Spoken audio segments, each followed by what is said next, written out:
በስመ አብ ወወልድ ወመንፈስ ቅዱስ አሐዱ አምላክ አሜን። ትንቢተ ኢሳይያስ ምዕራፍ 52 ጽዮን ሆይ ተነሺ ተነሺ ኃይልሽን ልበሺ፣ ቅድስቲቱ ከተማ ኢየሩሳሌም ሆይ ያልተገረዘና ርኩስ ከእንግዲህ ወዲህ አይገባብሽምና ጌጠኛ ልብስሽን ልበሺ።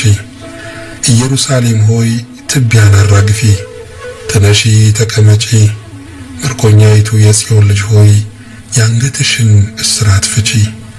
እግዚአብሔር እንዲህ ይላል፣ በከንቱ ተሽጣችሁ ነበር፣ ያለ ገንዘብም ትቤዣላችሁ። ጌታ እግዚአብሔር እንዲህ ይላል፣ ወገኔ በዚያ እንግዳ ሆኖ ይቀመጥ ዘንድ አስቀድሞ ወደ ግብጽ ወረደ፣ አሦርም ያለ ምክንያት በደለው። ወገኔ በከንቱ ተወስዷልና አሁን ከዚህ ምን አለኝ ይላል እግዚአብሔር። የሚገዟችሁ ይጮኻሉ ይላል እግዚአብሔር።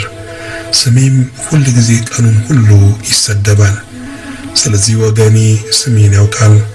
ስለዚህም የምናገር እኔ እንደሆንሁ በዚያ ቀን ያውቃሉ። እነሆ እኔ ነኝ።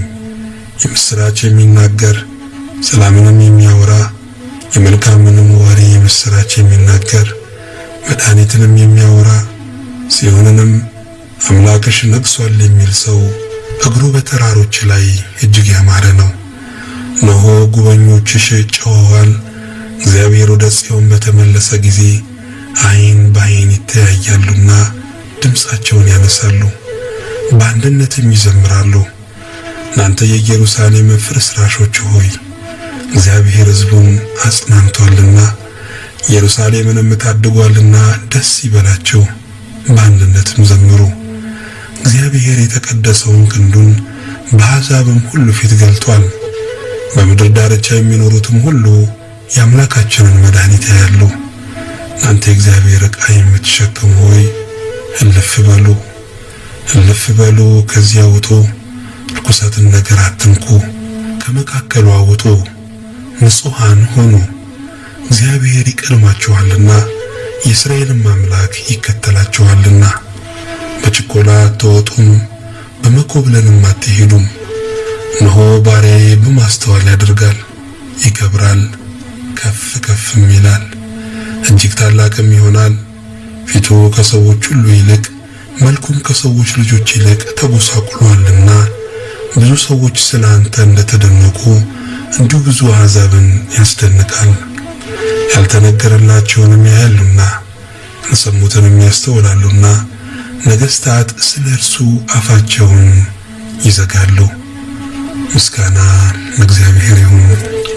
ምዕራፍ 53 የሰማነውን ነገር ማን አምኗል?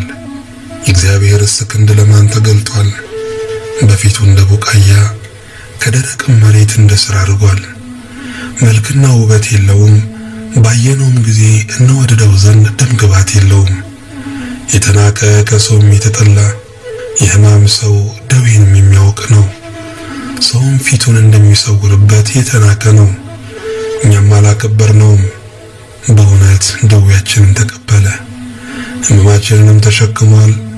እኛ ግን እንደተመታ በእግዚአብሔርም እንደተቀሰፈ እንደተቸገረም ቆጠርነው። እርሱ ግን ስለ መተላለፋችን ቆሰለ፣ ስለ በደላችንም ደቀቀ። የደህንነታችንም ተግሣጽ በእርሱ ላይ ነበረ፣ በእርሱም ቁስል እኛ ተፈወስን። እኛ ሁላችን እንደ በጎች ተቅበዝብዘን ጠፋን፣ ከእኛ እያንዳንዱ ወደ ገዛ መንገዱ አዘነበለ። እግዚአብሔርም የሁላችንን በደል በእርሱ ላይ አኖረ። ተጨነቀ፣ ተሰቃየም፣ አፉንም አልከፈተም። ለመታረድ እንደሚነዳ ጠቦት በሸላቾቹም ፊት ዝም እንደሚል በግ እንዲሁ አፉን አልከፈተም። በማስጨነቅና በፍርድ ተወሰደ። ስለ ሕዝቤ ኃጢአት ተመትቶ ከሕያዋንም ምድር እንደተወገደ ከትውልዱ ማን አስተዋለ? ከክፉዎችም ጋር መቃብሩን አደረጉ፣ ከባለጠጎችም ጋር በሞቱ ሆኖም ግፍን አላደረገም ነበረ። በአፉም ተንኮል አልተገኘበትም ነበረ። እግዚአብሔርም በደዌ ያደቅቀው ዘንድ ፈቀደ። ነፍሱን ስለ ኃጢአት መሥዋዕት ካደረገ በኋላ ዘሩን ያያል፣ ዕድሜውም ይረዝማል። የእግዚአብሔርም ፈቃድ በእጁ ይከናወናል። በነፍሱ ድካም ብርሃን ያያል፣ ደስም ይለዋል። ጻድቅ ባሪያዬ በእውቀቱ ብዙ ሰዎችን ያጸድቃል፣ ኃጢአታቸውን ይሸከማል። ስለዚህም እርሱ ብዙዎችን ይወርሳል፣ ከኃያላንም ጋር ምርኮን ይካፈላል። ነፍሱን ለሞት አሳልፎ ሰጥቷልና ከአመፀኞችም ጋር ተቆጥሯልና። እርሱ ግን የብዙ ሰዎችን ኃጢአት ተሸከመ፣ ስለ አመፀኞችም ማለደ። ምስጋና ለእግዚአብሔር ይሁን።